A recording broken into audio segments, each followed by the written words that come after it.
एक समय था जब भारतीय संविधान के बेसिक स्ट्रक्चर में बदलाव किया जा सकता था, लेकिन 1973 के Keshavananda Bharati versus state of Kerala case ने भारतीय संविधान की पूरी कहानी को पलट कर रख दिया।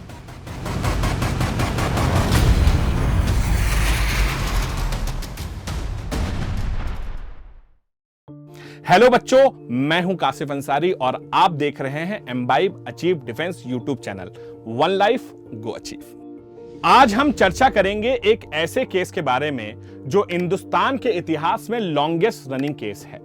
Keshavananda Bharati versus state of Kerala supreme court में 68 दिनों से ज्यादा चला था।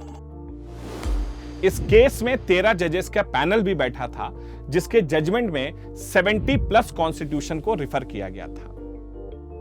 और क्या आप जानते हैं कि इस केस के जजमेंट 703 पेजेस का था। अब बच्चों, मैं आपसे एक क्वेश्चन पूछता हूं। जैसा कि आप जानते हैं कि केशवानंद भारती केस में 13 जजों का पैनल बैठा था। क्या आप मुझे बता सकते हैं कि केशवानंद भारती केस से पहले किस केस में 11 जजेस का पैनल बैठा था? इसका आंसर आप मुझे कमेंट बॉक्स में जरूर दीजिएगा।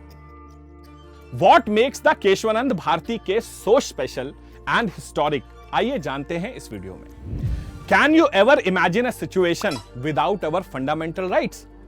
चलिए, अब आपके लिए एक और क्वेश्चन है, कमेंट बॉक्स में जरूर बताइएगा कि भारत के संविधान में फंडामेंटल राइट्स का आइडिया किस देश के संविधान से लिया गया था? आप अपने जवाबों को जरूर बताइएगा। कुछ ऐसे ही सिचुएशन केरला के केशवानंद भारती के साथ भी हुई, जब केरला के कासरगोड डिस्ट्रिक्ट के एडनीर मठ की जमीन को गवर्नमेंट ने एक्वायर किया, but this didn't go well with Kesavananda Bharati. सन 1970 में श्री केशवानंद भारती ने स्टेट ऑफ केरला के लैंड रिफॉर्म लेजिस्लेशन को चैलेंज किया था। ब्रिटिश राज्य के दौरान इंडियन सिटीजन्स के इक्वालिटी, इंडिविजुअलिटी और फ्रीडम जैसे शब्द एग्जिस्ट नहीं करते थे। It was only after independence that they started learning about the fundamental rights. आजादी के बाद हिंदुस्तान में इक्वालिटी और इक्वल वेल्थ डिस्ट्रीब्यूशन के लिए कई स्टेट्स ने लॉ रिफॉर्म्स किए, जिसमें से एक केरला भी था। अपने स्टेट के सोशल और इकोनॉमिक एस्पेक्ट्स में सुधार लाने के लिए 1963 में केरला गवर्नमेंट ने लैंड रिफॉर्म्स अमेंडमेंट एक्ट पास किया। इस एक्ट के तहत government could acquire the land, restrict citizens their property rights. इस एक्ट को चैलेंज करते हुए मार्च 1970 में केशवानंद भारती ने सुप्रीम कोर्ट में एक रिट पिटीशन फाइल की। अब एक और क्वेश्चन बच्चों आपके लिए। जैसा कि आप जानते हैं कि हमारे देश में सुप्रीम कोर्ट और हाई कोर्ट आर्टिकल नंबर 32 और आर्टिकल नंबर 226 के तहत रिट्स जारी कर सकती हैं। क्या आप मुझे बता सकते हैं उन 5 रिट्स के क्या क्या नाम हैं? अपने जवाब को कमेंट बॉक्स में देखना मत भूलिएगा।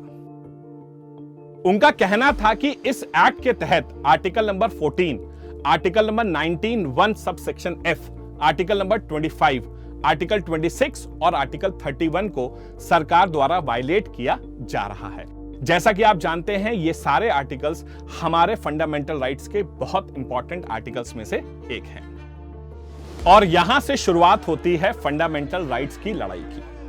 लेकिन केशवानंद भारती जी के लिए इस केस को जीतना बिल्कुल भी आसान नहीं था। इस केस को 2 कोर मुद्दों के लिए लड़ा जा रहा था। पहला तो यह कि क्या पार्लियामेंट कॉन्स्टिट्यूशन में जब चाहे बदलाव कर सकता है, और अगर हां तो उसकी एक्सटेंट क्या है। अब बच्चों, आप लोग के लिए एक और बड़ा अच्छा क्वेश्चन है। कोई मुझे बता सकता है कि Keshavananda Bharati versus state of Kerala 1973 के केस में केशवानंद भारती जी को सुप्रीम कोर्ट में किस एडवोकेट ने रिप्रेजेंट किया था? अपना जवाब कमेंट सेक्शन में जरूर बताइएगा। बेसिकली आर्टिकल 368 के तहत पार्लियामेंट यह दावा करती है कि उनके पास लॉज अमेंड करने की अनलिमिटेड पावर थी। इसी बात को इस केस के पिटिशनर्स चैलेंज कर रहे थे कि पार्लियामेंट की पावर लिमिटेड है। लैंड रिफॉर्म्स लॉज के अलावा भारती ने उस समय की प्रधानमंत्री श्रीमती इंदिरा गांधी द्वारा इंट्रोड्यूस 3 कॉन्स्टिट्यूशनल अमेंडमेंट्स, जो कि बहुत ही मशहूर हैं, 24th, 25th and 26th amendment को भी चैलेंज किया था। क्या बच्चों आप जानते हैं कि 24th, 25th और 26th अमेंडमेंट्स क्या हैं? इसके बारे में अपना जवाब कमेंट सेक्शन में जरूर दीजिएगा। अब आप देख रहे होंगे कि लगातार मैं आपसे कह रहा हूं और क्वेश्चंस पूछ रहा हूं कि कमेंट सेक्शंस के साथ हमारे साथ जुड़ते रहिए। इससे क्या होगा कि आपके दिमाग में जो और भी डाउट्स होंगे वो भी क्लियर होते चलेंगे। उन्होंने पॉइंट आउट किया कि 24th और 25th constitutional amendment article 19F द्वारा दिए गए राइट्स का उल्लंघन कर रहा था। केशवानंद भारती के लिए इस केस को सीनियर लॉयर नानी पालखीवाला ने लड़ा था। इस केस में 11 डिफरेंट जजमेंट्स 7:6 की मेजॉरिटी में दिए गए थे। This landmark judgment came on 24th April 1973। तो इस जजमेंट में मेजॉरिटी ने क्या फैसला दिया था, चलिए आपको हम बताते हैं। सबसे पहले मेजॉरिटी के अनुसार इस बात का फैसला सुनाया गया कि भारतीय संविधान में किसी भी प्रोविजन में पार्लियामेंट बदलाव कर सकती है, लेकिन इस बदलाव द्वारा संविधान के बेसिक स्ट्रक्चर यानी बुनियादी संरचना के साथ किसी तरह की छेड़छाड़ नहीं की जा सकती। इसके साथ ही मेजॉरिटी ने 24th कॉन्स्टिट्यूशनल अमेंडमेंट एक्ट को वैध माना। हालांकि 25th कॉन्स्टिट्यूशनल अमेंडमेंट एक्ट के पहले भाग को इंट्रा वायरस यानी विद इन लीगल पावर्स बताया, जबकि इसके दूसरे भाग को अल्ट्रा वायरस यानी बियॉन्ड द पावर्स बताया। इस आइकॉनिक हियरिंग के बाद संविधान में फंडामेंटल राइट्स को ध्यान में रखते हुए बदलाव की शुरुआत होती है। पूरे केशवानंद भारती केस में पिटिशनर की एक पार्शियल विन हुई ऐसा माना जा सकता है, क्योंकि एक तरफ कोर्ट ने बेसिक स्ट्रक्चर के बारे में क्लियर अंडरस्टैंडिंग नहीं दी, दूसरी तरफ यह भी कहा कि फेडरलिज्म, डेमोक्रेसी और सेक्युलरिज्म जैसे कुछ सिद्धांत हैं जिसके साथ किसी तरह की कोई छेड़छाड़ नहीं की जा सकती। इस पूरे केस ने इस बात पर खास रोशनी डाली कि भारत को एक ऐसे डॉक्ट्राइन की जरूरत है जो दोनों पार्लियामेंट और सिटीजन के राइट को प्रोटेक्ट करे। इसी बात को ध्यान में रखते हुए बेंच ने बेसिक स्ट्रक्चर डॉक्ट्राइन को पास किया।